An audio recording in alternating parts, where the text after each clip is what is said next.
Okay सबसे पहले हमने देखा था कि स्क्रिप्ट का टैग हम लेंगे, ठीक है, जिसके अंदर जावास्क्रिप्ट का कोड करते हैं। स्क्रिप्ट के टैग के अंदर आपके पास सोर्स का एट्रीब्यूट होता है, ठीक है, एसआरसी के नेम से एट्रीब्यूट होता है। इस एट्रीब्यूट के अंदर हम क्या करेंगे, पाथ देंगे इस जावास्क्रिप्ट की फाइल का, ठीक है। तो पाथ का भी मैंने आपको तरीका बताया था कि आप डॉट स्लैश सिंपल लिखोगे तो यहाँ पे फाइल्स आ जाएंगी, ठीक है। सेम फोल्डर में पड़ी नहीं है इसलिए डॉट स्लैश यूज करें। अगर एक और फोल्डर पड़ा होता है जिसमें जावास्क्रिप्ट की फाइल होती है तो आप क्या यूज करते हैं, डॉट डॉट स्लैश, ठीक है। मैंने इंडेक्स डॉट जेएस की फाइल लिंक करा ली, ठीक है। हम यहाँ पे आ जाते हैं अब जावास्क्रिप्ट के अंदर। फॉर एग्जाम्पल मैंने आपको लास्ट क्लास में बताया था कि आपके पास टैग और एलिमेंट दोनों सेम चीजें होती हैं। एलिमेंट भी वही चीज है, टैग भी वही चीज है, ठीक है। तो एचटीएमएल के अंदर टैग को एलिमेंट भी बोलते हैं और एलिमेंट को टैग भी बोलते हैं, ठीक है। मैं यहाँ पे एक एलिमेंट बना लेती हूँ या टैग बना लेती हूँ फॉर एग्जाम्पल हेडिंग के नेम से, ठीक है। ये हेडिंग है।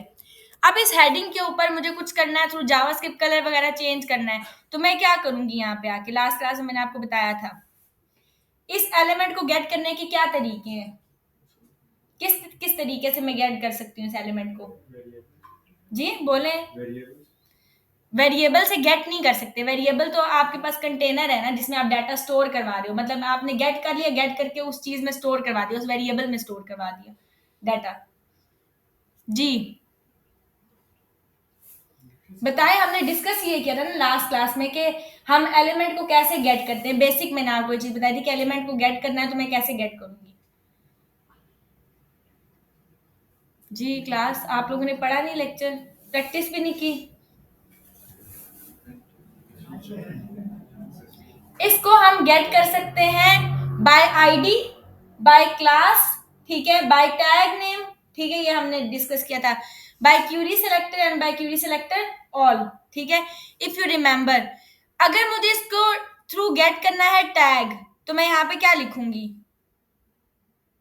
आईडी का नाम या क्लास का नाम, यहाँ पे लिखेंगे document dot gate element by tag name. Tag का नाम वहां पे क्या है, h1, ठीक है। ये h1 अभी आपके पास गेट हो जाएगा। अब इसको आप, ये तो एक तरीका है कि मैं इसको सिंपल आके यहाँ पे कंसोल के ऊपर जो है वो प्रिंट करवा दूं पूरा का पूरा, ठीक है। और यहाँ पे आके कंसोल पे इसको चेक कर लें, राइट क्लिक करेंगे, इंस्पेक्ट, कंसोल पे आएंगे और ये आपके पास अब यहाँ पे आपको मैंने बताया था कि ये ड्रॉप डाउन आ रहा है, ठीक है। ये ड्रॉप डाउन क्यों आ रहा है, जी ये भी बताया था मैंने आपको।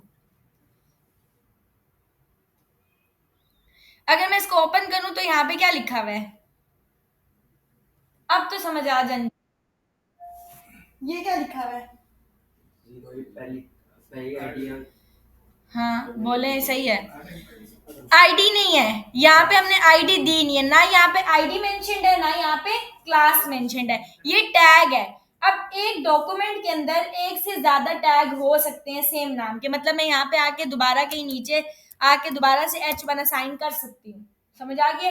तो मेरे पास यहाँ पे 2 h1 हो गए, एक बॉडी के अंदर एक 10 h1 भी हो सकते हैं, मल्टीपल h1 हो सकते हैं। तो यहाँ पे अब वो उसको किस तरीके से पता चलेगा, रूल्स क्या कहते हैं जावास्क्रिप्ट के, कि सेम नेम की टैग्स हो सकते हैं ना मल्टीपल, ठीक है, सेम नाम की टैग। तो इस केसेस में वो आपसे ये पूछेगा कि हाँ बताओ आपने कौन सा वाला टैग पिक करना है डॉक्यूमेंट में से, क्योंकि वो लाइन बाय लाइन एग्जीक्यूशन कर रहा है, वो सारे कोड पिक करेगा, वो देखेगा ये भी h1 है, ये भी h1 है, ये कौन सा वाला h1 गेट करवाना चाह रहा है, ठीक है। तो अगर मैं ये फर्स्ट वन गेट करवाना चाहती हूँ तो इंडेक्स नंबर, मैंने आपको लास्ट में बताया था कि थ्रू इंडेक्स नंबर हम चीज को गेट करते हैं। अब ये सबसे फर्स्ट पे है तो इट मींस कि किस इंडेक्स नंबर पे होगा, 0 के ऊपर होगा, और ये किस इंडेक्स नंबर पे होगा, 1 इंडेक्स नंबर के ऊपर होगा। अब मेरे केसेस में यहाँ पर आपने एक ही हेडिंग मेंशन की हुई थी, एक से ज्यादा की हुई नहीं थी, लेकिन क्योंकि रूल्स ये कहते हैं, हम रूल्स पे चलेंगे कि लैंग्वेज के अंदर क्या रूल्स हो सकते हैं, ठीक है। नहीं हो सकते, मतलब एक सेम नेम से जो है वो डॉक्यूमेंट के अंदर मल्टीपल टैग्स हो सकते हैं, तो इस वजह से हमें यहाँ पे इंडेक्स नंबर डिफाइन करना पड़ेगा। बेशक मैंने यहाँ पे एक ही H1 दिया, तो यहाँ पे आके इंडेक्स नंबर दे देंगे। इंडेक्स नंबर अब क्या कहता है मेरे, अच्छा जी जी, अच्छा मैं एक मिनट करते हैं, अब सही है, ठीक है। यहाँ पे आके हम दे देंगे 0। जैसे ही मैंने 0 दे दिया, अभी आपका इंडेक्स नंबर पिक करेगा जो 0 है, और वो आपको हेडिंग गेट करवा देगा लाइक दिस। तो मीन्स कि मैंने ये कैसे गेट की है, ठीक है, मीन्स कि मैंने ये कैसे गेट किया है इस एलिमेंट को, थ्रू टैग नेम। अब जरूरी नहीं है कि मैं इस एलिमेंट को थ्रू टैग नेम ही गेट करूं, हो सकता है कि मैं इसको टैग के थ्रू गेट ना करना चाहूँ, थ्रू क्लास गेट करना चाहूँ। तो फॉर एग्जाम्पल मैं यहाँ पे आती हूँ और मैं बटन्स बना लेती हूँ, देखें, और ये काम आगे हम परफॉर्म करेंगे। जैसे मैंने आपको क्लास लास्ट में लेक्चर बताया था कि वी हैव मल्टीपल बटन्स, ठीक है। अब क्लास, जी जी वालेकुम सलाम, ओके ओके,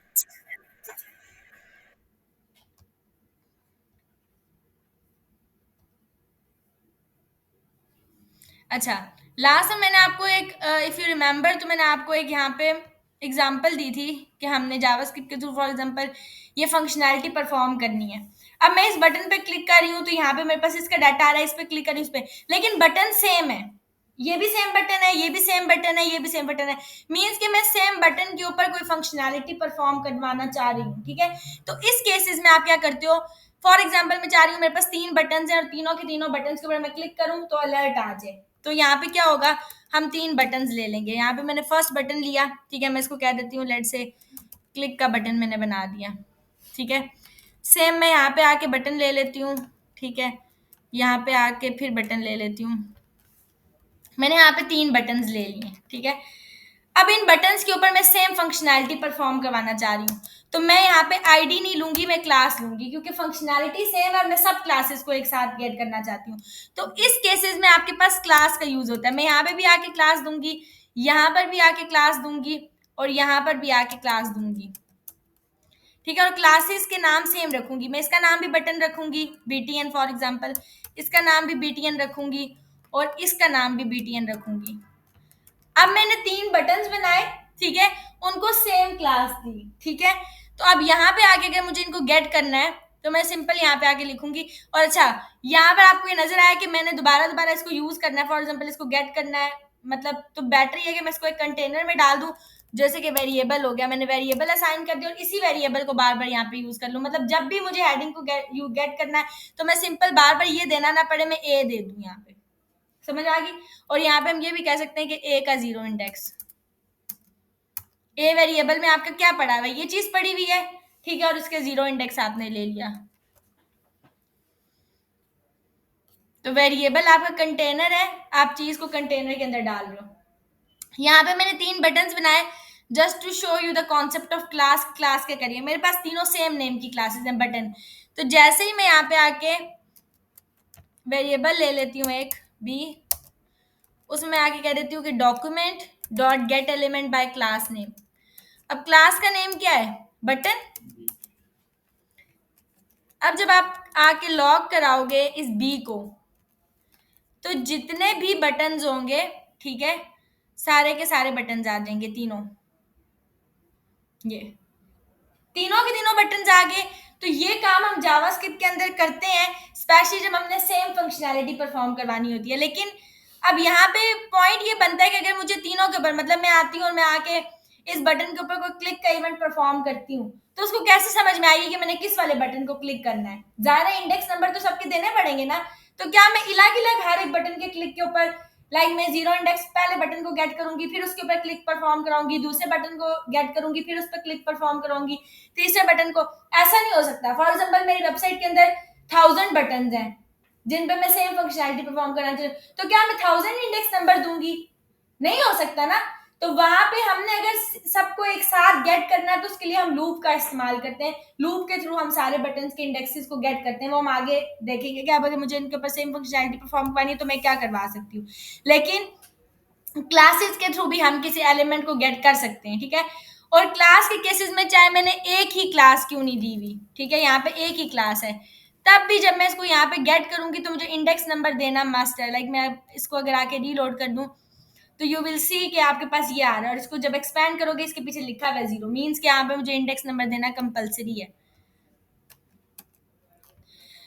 तो हमने ये देखा था कि हम थ्रू टैग भी गेट कर सकते हैं एलिमेंट को, थ्रू क्लास भी। अभी उस चीज को छोड़ देंगे कितने बटन और क्या उस पर परफॉर्म कर रहे हैं, सिर्फ गेट करने की बात हो रही है कि गेट कैसे कर रहे हैं। ठीक है, हम क्लासेस के थ्रू भी एलिमेंट को गेट करें, टैग के थ्रू भी गेट करें, बट आपने देखा है कि जब मैंने टैग के थ्रू एलिमेंट को गेट किया तब भी मैंने इंडेक्स नंबर मेंशन किया है, और जब मैंने क्लास के थ्रू एलिमेंट को गेट किया तब भी इंडेक्स नंबर मेंशन किया। क्यों? क्योंकि सेम नेम की मल्टीपल क्लासेस हो सकती हैं, जैसे अभी आपने देखी थी। ठीक है, और सेम नेम के टैग भी हो सकते हैं multiple. But what about ID? ठीक है, मैंने आपको लास्ट में बताया था कि ID is a unique identifier, same name की आईडी नहीं हो सकती। तो लेट्स से मैं यहाँ पे आके कोई बोल्ड टेक्स्ट लिख देती हूँ। ठीक है, और हम क्या करते हैं, हम आके इसको दे देते हैं आईडी। ठीक है, मैंने आके इसको आईडी दे दी बोल्ड के नाम से। ठीक है, अब ये जो बोल्ड की आईडी है, लेट्स से मैं ये सेम आईडी किसी पैराग्राफ को भी दे देती हूँ। ठीक है, सॉरी, आईडी नेम क्लास दे दिए। ठीक है, आईडी होगी।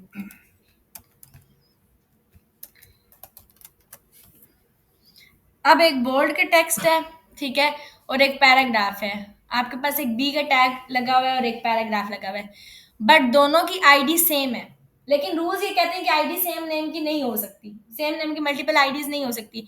तो यहां पर जब मैं अभी बोल्ड की आईडी गेट करूंगी तो क्या होगा? ठीक है, document dot gate element by ID. ठीक है, आईडी क्या है? बोल्ड के नाम से आईडी थी, लॉक करा लेंगे हम सी को।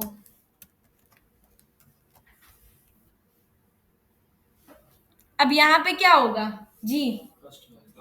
आईडी कौन सी गेट होगी? आपकी फर्स्ट वाली, क्योंकि आईडी के केसेस में आपको पता है कि आईडी क्या है? यूनिक आइडेंटिफायर है, और लाइन बाय लाइन एग्जीक्यूशन होती है कोड की। लाइन बाय लाइन एग्जीक्यूशन का मतलब है कि सबसे पहले ये लाइन होगी रीड, देन ये लाइन रीड होगी, देन ये लाइन रीड होगी। जैसे ही वो ये लाइन रीड करेगा बोल्ड टेक्स्ट, वो यहाँ पे स्टॉप कर देगा, यही आईडी आपको शो करवा देगा। वो नेक्स्ट पे मूव ही नहीं करेगा, क्योंकि उसको पता है कि आईडी सेम नेम की नहीं होती, तो एक दे दिया, दैट्स इट। लेकिन यही चीज अगर क्लास होती और मैं क्लास को गेट करती तो वहां पे इंडेक्स नंबर लाजमी देती कि ये वाली आईडी गेट करनी है या ये वाली, सॉरी, ये वाली क्लास गेट करनी है या ये वाली क्लास गेट करनी है। समझ आ गई? तो टैग के केसेस में तो एक एलिमेंट को या एक टैग को हम किस तरीके से गेट कर सकते हैं? Through tag name, through ID, through class. ठीक है, फिर हमने ये देखा था कि क्यूरी सिलेक्टर होता है और क्यूरी सिलेक्टर ऑल होता है। क्यूरी सिलेक्टर के अंदर बाय डिफॉल्ट वो लेता क्लासेस है, लेकिन बाय डिफॉल्ट पहली क्लास लेता है। ठीक है, तो आपको वहां पे इंडेक्स नंबर मेंशन करने की जरूरत नहीं होती, और वहां पे जब आप यहाँ पे गेट करते हो क्लास तो उसके साथ डॉट लगाते हो in case of Curie selector. और क्यूरी सिलेक्टर ऑल क्या करता है? वो आपकी सारी क्लासेस गेट कर लेता है, सेम लाइक जैसे मेरी क्लास नेम काम कर रही है। समझ आ गई? फिर हमने देखा था कि हमने एक एंकर टैग बनाया था जिसके ऊपर डॉट क्लिक का फंक्शन बनाया था, उसको गेट करा के हमने डॉट क्लिक किया। जैसे ही डॉट क्लिक किया तो ऑटोमेटिक क्लिक हो रहा था और रीडायरेक्ट हो रहा था। फॉर एग्जाम्पल मैंने यहाँ पे आई और मैंने आके एक एंकर टैग बना लिया, ठीक हो गया, और मैं यहाँ पे कह देती हूँ कि ये लिंक है और ये लिंक कहीं पर भी रीडायरेक्ट करवा रहा है। फॉर एग्जाम्पल मैं यहाँ से आके हमने मैप का ले लिया था, ठीक है, कि मैप्स हैं, गूगल मैप्स, हमने इसका लिंक यहाँ पे आके दे दिया। अब क्या होगा? इस लिंक के बटन के ऊपर हम जैसे ही क्लिक करेंगे तो हम मैप्स के ऊपर रीडायरेक्ट करवाते हैं, ऐसी बात है। ठीक है, ये मेरा एक्चुअल पाथ है। मैं जैसे ही लिंक के ऊपर क्लिक करूंगी तो मैं किस पे चली जा रही हूँ? गूगल मैप्स के ऊपर। मीन्स के क्लिक के ऊपर मैं कहीं ना कहीं रीडायरेक्ट करवा रही हूँ। अब मैं चाह रही हूँ कि ऑटोमेटिक क्लिक हो जाए, मुझे क्लिक करने की जरूरत ना पड़े, मतलब मैं क्लिक के ऊपर क्लिक ना करूँ, खुद से ही रीडायरेक्ट हो जाए जैसे ही पेज लोड हो। तो आप उस केसेस में क्या करोगे? आप सबसे पहले तो इस एंकर टैग को पिक करोगे। ठीक है, आपने आके कहा अच्छा गेट करने का तरीका ये है कि हम इसको थ्रू टैग ही गेट कर लेते हैं। ठीक है, मेरे पास टैग है ए और ए की एंकर टैग पड़ा हुआ है, तो मीन्स इंडेक्स नंबर 0 वाला उसने पिक करना है। लॉक कराते हैं हम डी को जस्ट टू चेक के आ भी रहा है एंकर टैग या नहीं आ रहा। आ गया एंकर टैग, ठीक है। अब आप इसके ऊपर क्लिक करवाना चाहते हो कि ये जैसे ही मैं इसको करूं क्लिक हो जाए, तो आप यहाँ पे लगाओगे डॉट क्लिक। जैसे ही अब आपने यहाँ पे लिखा डॉट क्लिक, ठीक है, अब आप देखेंगे कि मैं इसको क्लिक नहीं करूंगी, इसको क्रॉस कर देते हैं और मैं इसको रीलोड कर लेती हूँ। मैंने कहीं पर भी क्लिक नहीं किया, सिर्फ पेज को रीलोड किया है, पर वो ऑटोमेटिक क्लिक करवा के किधर लेके जा रहा है, गूगल मैप पे। दोबारा मैं अपनी पेज पे आ रही हूँ, पेज फिर मुझे रीडायरेक्ट करवा रही हूँ क्योंकि वो ऑटोमेटिक क्लिक कर रहा है, ठीक है। तो हमने ये देखा था कि ये ऑटोमेटिक क्लिक किसके थ्रू कर रहा है, डॉट क्लिक के फंक्शन के थ्रू। अब ये फॉर लाइक ये फॉर अनलिमिटेड या इनफाइनाइट टाइम्स चल रहा है, ठीक है। जरूरी नहीं है कि आप इसको इनफाइनाइट टाइम्स चलाएं, ठीक है। आपको क्लिक की फंक्शनैलिटी का पता है तो आप इसको कंट्रोल कर सकते हो। हम आगे जाके देखेंगे कि आप यानी कि थोड़े सेकंड्स के लिए आप चाहते हो कि थोड़े सेकंड के लिए ये आपके पास आए एंड देन डिसअपेयर हो जाए, ठीक है। तो हम कुछ ऐसा कर सकते हैं। अब अगर इफ यू रिमेंबर, हमने लास्ट क्लास में देखा था कि हम लोगों ने कि डिस्प्ले नन की प्रॉपर्टी एक्चुअली आपके पास क्या कर रही होती है सीएसएस के अंदर, आपका डिस्प्ले नन करा रही होती है। एक मिनट यहाँ पे मैं कमेंट कर लूँ इसको, ठीक हो गया। आपने किसी चीज को डिस्प्ले नन कर दिया तो वो शो नहीं होगा।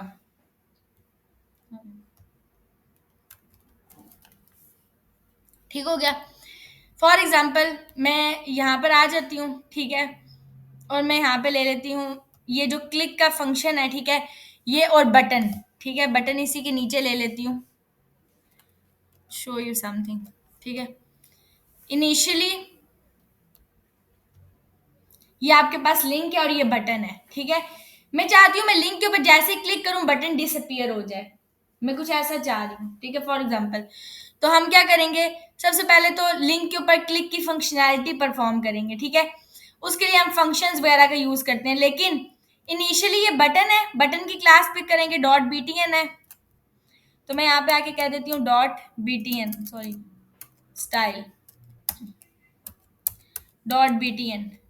डॉट बीटीएन को जैसे ही आप करवाओगे डिस्प्ले नन, अब ये शो नहीं होगा यहाँ पे आपको, बटन डिसअपियर है, ठीक है। आप एक और क्लास भी यहाँ पे लगा लेते हो, ठीक है, डॉट बटन शो के नाम से, ठीक है। आप बटन शो को कह देते हो कि डिस्प्ले करवा दो ब्लॉक।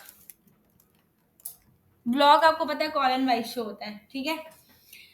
आपने यहाँ पे दो ले लिया। अब यहाँ पे मैं क्लास ना बटन नहीं लेती, बटन डिसअपियर की क्लास ले लेती हूँ।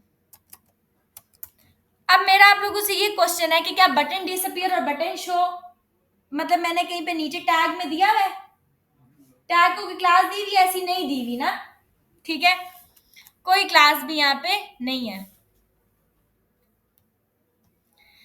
अब लिंक भी शो हो रहा है और ये बटन भी शो हो रहा है, क्योंकि मैंने इन दोनों को कोई क्लासेस भी नहीं दी हुई, ठीक है।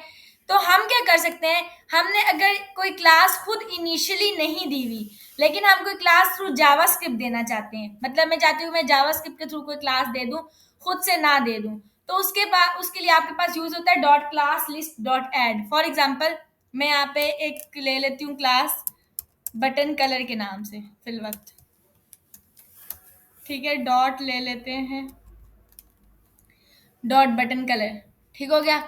बटन कलर को मैं यहाँ पे आके कलर दे देती हूँ रेड। अब इनमें से कोई भी क्लास मैंने अभी फिल वक्त के लिए यूज नहीं की हुई, ठीक है। मैं क्या करती हूँ, मैं यहाँ पे आके सबसे पहले ये बटन का जो कलर है ना रेड, ठीक है, या बटन को जो है ना बैकग्राउंड देते हैं, बैकग्राउंड कलर दे देते हैं ब्लैक, और टेक्स्ट का कलर कर देते हैं वाइट, ठीक है। बॉर्डर भी दे देते हैं ताकि बटन का बॉर्डर शो ना हो, सॉलिड, एक मिनट यहाँ स्पेस दे देते हैं, ओके। अभी कुछ भी चेंज नहीं हुआ क्योंकि मैंने सिंपल क्लासेस बनाई हुई है, लेकिन ये नीचे क्लासेस कहीं पर भी मैंने असाइन नहीं की हुई, ठीक है। अभी मैं क्या करती हूँ, मैं चाह रही हूँ कि बटन के ये जो बटन की जो भी फंक्शनैलिटी है ये इसके ऊपर परफॉर्म हो जाए, लेकिन मैं इस बटन को स्पेसिफिकली यहाँ आके क्लास नहीं दूंगी, मतलब यहाँ पे आके नहीं लिखती बटन कलर। अगर मैं बटन कलर यहाँ पे लिख दूं तो अप्लाई हो जाएगा बटन का कलर, हो गया ना अप्लाई। लेकिन मैं इसको यहाँ पे अप्लाई नहीं करना चाहती बटन कलर को। मैं चाहती हूँ मैं इसको थ्रू जावास्क्रिप्ट ये क्लास असाइन करूँ। तो सबसे पहले तो मैं बटन को पिक करूंगी जावास्क्रिप्ट के अंदर, यही होगा। सबसे पहले बटन पिक करूंगी।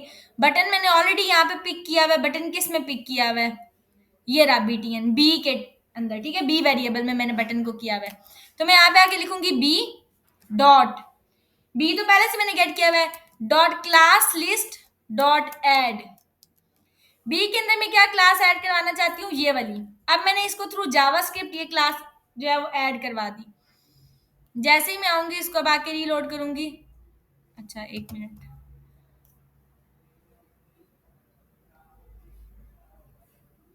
D is not defined because okay, ये डी हमने कमेंट कर दिया, पर बी के अंदर तो हम क्लास लिस्ट ऐड करवाएंगे।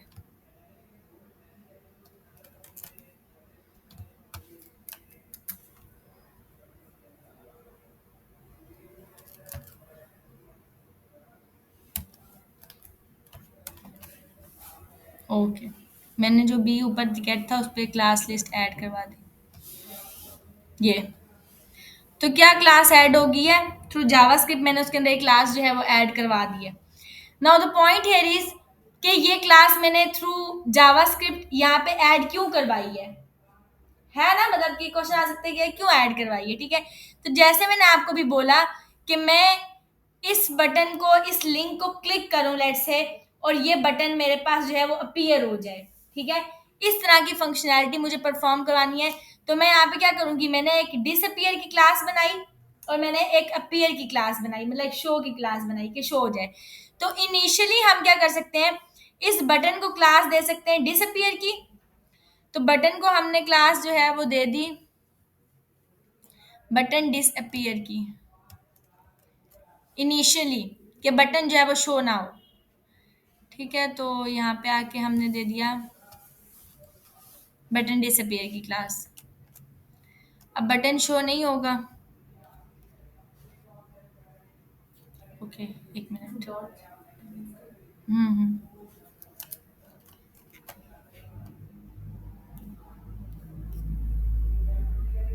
नहीं शो हो रहा, ठीक है। मैं लिंक के ऊपर क्लिक करवाना चाहती हूँ। क्लिक के ऊपर हम सिंपल ये कर सकते हैं कि अभी फिल वक्त के लिए आपको इतना हर समझने की जरूरत नहीं है, लेकिन मैं कोई क्लिक ले लेती हूँ। लेट से मैंने कहा कि आपके पास है ये एक अटैग, ठीक है।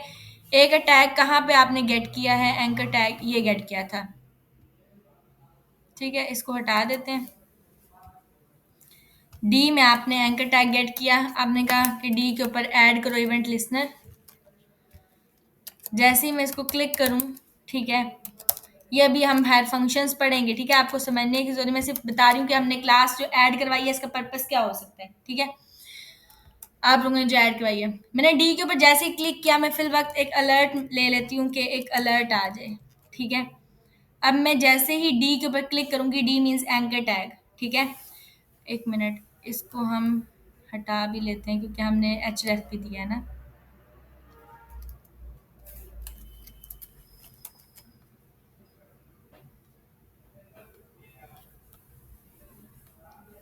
ठीक है, जैसे ही क्लिक किया क्या आ गया आपके पास? अलर्ट आ गया, क्योंकि क्लिक पे आपने अभी सिंपल अलर्ट जनरेट करवाया हुआ है, ठीक है। लेकिन मैं इसके क्लिक के ऊपर वो बटन शो करवाना चाहती हूँ। तो मैं यहाँ पे आके कह दूंगी कि जैसे ही मैं क्लिक करूँ तो ये सारी चीज आपके पास आ जाए, ठीक है। वेरिएबल हटा देते हैं। सिंपल आप कहेंगे कि डॉक्यूमेंट के अंदर एक क्लास गेट करो और उसके अंदर क्लास क्या करवा दो? बटन शो की क्लास। शो में आपने डिस्प्ले किया हुआ ब्लॉक। तो इनिशियली क्या था कि आपके पास आपने क्लास जो है वो लगाई हुई थी बटन डिसअपीयर की, जिसकी वजह से बटन शो नहीं हो रहा था। और जैसे ही मैंने क्लिक किया तो मैंने उसको ये क्लास असाइन कर दी कि वो शो हो जाए। जैसे ही क्लिक करूंगी बटन क्या हो गया? शो हो गया। समझ आ रही है? तो हमने इस चीज को फिल वक्त छोड़ दें कि हमने ये बनाया, इवेंट बनाया, क्लिक का बनाया, हम अभी पढ़ेंगे आगे, ठीक है, फंक्शंस बनाया। लेकिन सिंपल ये कि हमारा इस क्लास लिस्ट क्यों हम ऐड करते हैं, लाइक आपके माइंड में क्वेश्चन आ सकता है कि हम ये काम उसके थ्रू भी तो करते हैं ना, HTML CSS के थ्रू क्लासेस बनाएंगे, हम डायरेक्ट क्लास उसको असाइन कर सकते थे, बट जावास्क्रिप्ट में उसको गेट करने का क्या पर्पस होता है, इस तरह की कोई फंक्शनैलिटी हमें अचीव करनी है तो हम क्या करेंगे, क्लास लिस्ट को इस वजह से ऐड करेंगे। लेकिन आपका भी जो समझने का, जो मेन समझनी है जो आपको चीज, वो ये है कि आपने क्लास लिस्ट डॉट ऐड के थ्रू आप क्या कर सकते हो, किसी भी क्लास को ऐड करवा सकते हो, ठीक है। जो आपने बनाई है सिंपल CSS में बना दी है, लेकिन उसको आपने HTML के साथ लिंक नहीं किया, आप थ्रू जावास्क्रिप्ट अप्लाई करवाना चाहते हो, तो आप क्या करोगे, dot class list dot add करोगे। ठीक हो गया। दो क्लासें ऐड हो सकती हैं, कलर वाली भी अगर इसके साथ। हाँ हो सकती हैं, दोनों कर सकते हैं आप। इसी को मैं कॉपी करूंगी और मैं कलर वाली भी अप्लाई करती हूँ। यहाँ पे आ जाएंगे, क्या उसका हमने नाम रखा था क्लास का, बटन कलर। तो उसके एक साथ नहीं कर सकते शो। नहीं नहीं, एक साथ नहीं करेंगे, ठीक है, बटन कलर दिया ये, ठीक है। तो दोनों क्लासेस आपने एक साथ इसको अप्लाई करवा दी। फिर हमने देखा था कि अलर्ट कैसे जनरेट करवाना है, तो अलर्ट हर मैंने अभी जनरेट करवाया भी था, सिंपल आप अलर्ट लिखते हो और यहाँ पे कोई भी मैसेज जनरेट करवा सकते हो। मैंने हाई का अलर्ट दिया सिंपल, किसी भी क्लिक की फंक्शनलिटी में रैंडम किया डॉक्यूमेंट में, तो आपके पास अलर्ट जनरेट हो रहा है। अच्छा, फिर हम लोगों ने लास्ट टाइम एक चीज देखी थी, अच्छा वेरिएबल का आपको मैंने बताया था कि वेरिएबल क्या चीज है, आपके पास सिंपल कंटेनर है जिसके अंदर आप डाटा स्टोर कर एक नाम दे देते हो एक चीज को सिंपली, ठीक है। अब आपके पास यहाँ पे लास्ट क्लास में इफ यू रिमेंबर, तो मैंने आपको डाटा टाइप्स का एक कॉन्सेप्ट दिया था कि C++ के अंदर या C लैंग्वेज के अंदर, डिफरेंट जितनी भी प्रोग्रामिंग लैंग्वेजेस है, ठीक है, उसके अंदर आपके पास डाटा टाइप्स होती हैं, ठीक है। तो जो जैसे कि आप डाटा टाइप असाइन करते हो, सबसे पहले यहाँ पे दे देते हो डाटा टाइप, फिर वेरिएबल का नेम, ठीक है, जो भी होगा, एंड देन इक्वल्स टू जिस तरह की डाटा टाइप होगी उसी तरह के यहाँ पे डाटा स्टोर करवा देंगे। लाइक अगर स्ट्रिंग है तो स्ट्रिंग टाइप का डाटा, कैरेक्टर है तो कैरेक्टर टाइप का डाटा। तो हमने देखा था कि डिफरेंट डाटा टाइप्स होती हैं, लेकिन मैंने आपको कहा कि जावास्क्रिप्ट में आपको डाटा टाइप मेंशन करने की जरूरत नहीं है, आप सिंपल var लिखते हो या लेट लिखते हो तो आप उसके अंदर किसी भी टाइप का डाटा स्टोर करवा सकते हो, चाहे नंबर्स हो या कुछ भी। बट हमारे पास डाटा टाइप्स होती हैं जावास्क्रिप्ट के अंदर, जावास्क्रिप्ट के अंदर क्या होती है, डाटा टाइप्स होती हैं, ठीक है। डाटा टाइप्स किस किस्म की होती हैं, आपके पास प्रिमिटिव डाटा टाइप्स होती हैं, ठीक है, and you have non primitive data types, ठीक है। अब प्रिमिटिव डाटा टाइप्स कौन सी होती हैं, नॉन प्रिमिटिव डाटा टाइप्स कौन सी होती हैं, ठीक है। प्रिमिटिव डाटा टाइप्स होती हैं आपकी अनडिफाइंड, बुलियन, ठीक है, स्ट्रिंग, नंबर्स, ये सारी डाटा टाइप्स आपकी क्या होती हैं, आपकी प्रिमिटिव डाटा टाइप्स होती हैं, ठीक है। आपके पास हो गई स्ट्रिंग, ये प्रिमिटिव डाटा टाइप है। नंबर आपकी जो है वो डाटा टाइप ये है, अनडिफाइंड हो गया, ठीक है, नल हो गया, बुलियन हो गई, ये सारी डाटा टाइप्स आपकी प्रिमिटिव है, ये सब की सब जो है वो प्रिमिटिव होती हैं। और नॉन प्रिमिटिव डाटा टाइप्स क्या होती हैं, एरेज हो गई, ऑब्जेक्ट्स हो गए, ये सारी आपकी क्या होती हैं, नॉन प्रिमिटिव होती हैं। अब हमने नॉन प्रिमिटिव तो डिटेल में देखेंगे कि एरेज का कॉन्सेप्ट और ऑब्जेक्ट का बहुत इंपॉर्टेंट है, बहुत इंपॉर्टेंट कॉन्सेप्ट है, ठीक है। और हम लोग ये आगे जेसन में भी हाथ देखते हैं, जेसन जो है ना वो जावास्क्रिप्ट ऑब्जेक्ट नोटेशन, जेसन है ही ऑब्जेक्ट्स बेस्ड, ठीक है। तो ये आपका जो है ना एरेज और ऑब्जेक्ट्स का किसी भी प्रोग्रामिंग लैंग्वेज में बहुत इंपॉर्टेंट कॉन्सेप्ट है, ठीक है, एरेज ऑब्जेक्ट्स का, ये हम आगे डिटेल में देखेंगे एरेज ऑब्जेक्ट्स क्या होती है, और एक लेंथी टॉपिक भी है। अगर हम बेसिक बात करें, स्ट्रिंग क्या है, नंबर क्या है, अनडिफाइंड, नल, बुलियन, ये बेसिक जो है, ठीक है। तो ये इजी भी है और आपको पता भी है। स्ट्रिंग मैंने आपको लास्ट क्लास में बताया था कि स्ट्रिंग जब भी आप दोगे, स्ट्रिंग अपने अंदर किसी भी टाइप का डाटा स्टोर करवाता है, ठीक है। और स्ट्रिंग आप जब भी दोगे तो इन्वर्टेड कोमास के अंदर दोगे। फॉर एग्जाम्पल मैंने यहाँ पे आई और मैंने आके एक वेरिएबल बना इसमें स्ट्रिंग स्टोर करवाना है, ये आपकी स्ट्रिंग डाटा टाइप है, मैंने कहा कि दिस इज अ स्ट्रिंग, ठीक है। तो ये आपकी हो गई स्ट्रिंग, लॉक करवा लेते हैं इसको, ई को, ये स्ट्रिंग डाटा टाइप है। राइट क्लिक करेंगे, इंस्पेक्ट करेंगे, ये क्या आ गया, स्ट्रिंग आ गई, ठीक है। स्ट्रिंग के बाद, अच्छा स्ट्रिंग के अंदर मैंने आपको ये बताया था कि आप कुछ भी स्टोर करवा सकते हो, @ एनीथिंग, ये कुछ भी स्टोर करता है अपने अंदर, नंबर्स भी इसके अंदर आप स्टोर करवा सकते हो, ठीक है, जरूरी नहीं है कि आप यही लिखो, ये अपने अंदर जो भी चीज इन्वर्टेड कोमा में आप दोगे, कीप इन माइंड कि वो एज इट इज प्रिंट होके आ जाएगी, ठीक है। और इन्वर्टेड कोमा के अंदर आप जो भी चीज दोगे वो एक्चुअली आपकी स्ट्रिंग होती है। अगर मुझे यहाँ पे नंबर्स की डाटा टाइप देनी है तो यहाँ पे मैं इसी इन्वर्टेड कोमा को हटा दूंगी और यहाँ पे आके कोई नंबर लिख दूंगी।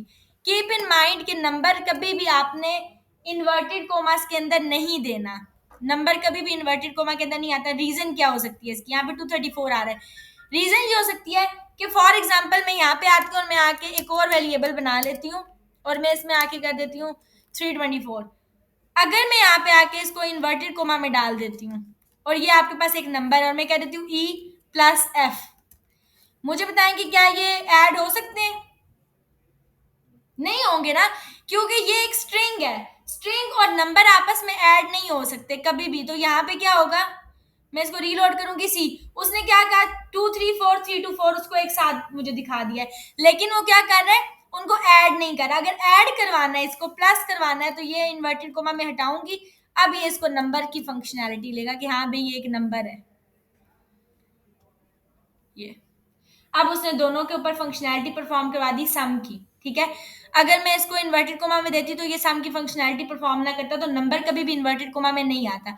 फिर अनडिफाइन क्या चीज होती है, अनडिफाइन वो चीज होती है जिसको आप डिफाइन ना करो। फॉर एग्जाम्पल आपने इनपुट फील्ड है, इनपुट फील्ड के अंदर कोई वैल्यू नहीं डाली और फॉर्म को ऐसे ही सबमिट करवा दिया, तो मीन्स कि वो इनपुट फील्ड आपने, दैट इज अनडिफाइंड, क्योंकि आपने उसको कुछ दिया ही नहीं है ना, वो डिफाइन ही नहीं किया कि क्या, उसमें कुछ भी नहीं डाला, वैल्यू नहीं दी उसको। तो अनडिफाइंड की डाटा टाइप में आप इसी तरह सिंपल लिखते हो, अनडिफाइंड, अनडिफाइंड लिख देते हो। अनडिफाइंड मीन्स कि आपने डिफाइन ही नहीं किया उसको, ठीक है, उसको कोई वैल्यू ही नहीं दी, उसको कुछ भी नहीं दिया, दैट इज अनडिफाइंड। ये आ गया अनडिफाइंड, समझ आ गया। अब अनडिफाइंड के अलावा आपके पास क्या होती है, नल की होती है डाटा टाइप। नल क्या करता है, नल अपने अंदर खुद स्टोर करवाता है नल, कि ये नल वैल्यू है, कोई भी वैल्यू नहीं है, नल उसने खुद अपने अंदर स्टोर करवाया है। तो आपके पास नल की डाटा टाइप होती है जो कि नल होती है, खुद आपने उसमें नल डाटा स्टोर करवाया होता है, यानी कि एम्प्टी डाटा स्टोर करवाया होता है। फिर आती है बूलियन। बूलियन क्या होती है, ट्रू या फॉल्स, बूलियन है, आप उसको भी सिंपल लिखते हो ट्रू, ठीक है, या आप लिख दोगे फॉल्स, फॉल्स भी सेम ही लिखोगे आप, जैसे ट्रू लिखते हो, ये आ गया ट्रू, ठीक है। रिटर्न करवा दो ट्रू, रिटर्न करवा दो फॉल्स। ये ट्रू फॉल्स कब होता है, आपको कब ट्रू और फॉल्स मिल सकता है? फॉर एग्जाम्पल मैंने कहा यहाँ पे आके कंसोल के अंदर आपके पास ई की वैल्यू क्या है, 234, मैंने कहा कि ई जो है वो इक्वल टू है 235, नहीं 230, हाँ 235 कर दिया। क्या ई इक्वल है 235 के, ई की वैल्यू क्या है 234, ये क्या आ गया है फॉल्स। अब मैंने फॉल्स लिखा तो नहीं था ना, उसने फॉल्स रिटर्न करवा दिया। क्यों रिटर्न करवाया, क्योंकि ई की वैल्यू 235 और 234 नहीं है, कंडीशन गलत हो गई है। अगर मैं यहाँ पे आके लिख देती 234 ही कि ई की वैल्यू 234 है, तो अब ये आपको ट्रू रिटर्न करवा देता कि हाँ ये वैल्यू ट्रू है। ये समझ आई। तो हमने जो डाटा टाइप्स डिस्कस किए हैं वो हमने प्रिमिटिव डाटा टाइप्स को डिस्कस किया। प्रिमिटिव डाटा टाइप्स क्या है, स्ट्रिंग, नंबर, ठीक है, अनडिफाइंड, नल और बूलियन, ठीक है। बूलियन ट्रू फॉल्स है, मैंने आपको बताया कि अगर डाटा ट्रू होगा, आपकी कंडीशन ट्रू होगी, वो ट्रू रिटर्न करवा देगा, वरना वो कहेगा नहीं फॉल्स है, ठीक है।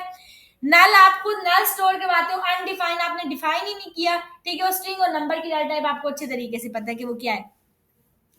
अब हम लोगों ने ये डाटा टाइप्स को भी डिस्कस किया, ठीक है। आज की क्लास में हमने देखा कि अगर हमने कोई क्लास को जावास्क्रिप्ट में ऐड करना है तो हम क्या करेंगे, dot class list dot add, simple. आप इस फंक्शन को छोड़ दें कि मैंने फंक्शन क्या बनाया है, ये आप इसके ऊपर ना इतना अपना दिमाग लगाएं, ठीक है। ये हम आगे देखेंगे कि ये क्या है फंक्शन, लेकिन आपको सिंपल ये बताना चाहिए कि कोई क्लास ऐड करनी है तो हम किस तरीके से करेंगे, थ्रू जावास्क्रिप्ट। और बाकी जो हमने कल की क्लास में चीजें डिस्कस की थी वही की हैं। अभी पीसी ओपन करें, ठीक है, कोड सामने आपका मैंने ओपन किया हुआ है, ठीक है। बेशक देख के प्रैक्टिस करें और मुझे दिखाएं सारे कि ये चीज है, ठीक है। ये सब करें, एलिमेंट को गेट करें, आईडी क्लास, सब चीजों के थ्रू। क्यूरी सिलेक्टर भी आपने यूज करना है, क्यूरी सिलेक्टर ऑल भी जो मैंने लास्ट क्लास में करवाया था, ठीक है। अलर्ट और ये सब चीजें करें जी। जो ऑनलाइन स्टूडेंट्स आप लोग भी करें, ठीक है, कोई इशू आता है, जीजीपी है। ठीक है, हुरैन आप प्रैक्टिस करें, ठीक है, मैं आपके साथ बोर्ड शेयर किया। ओके।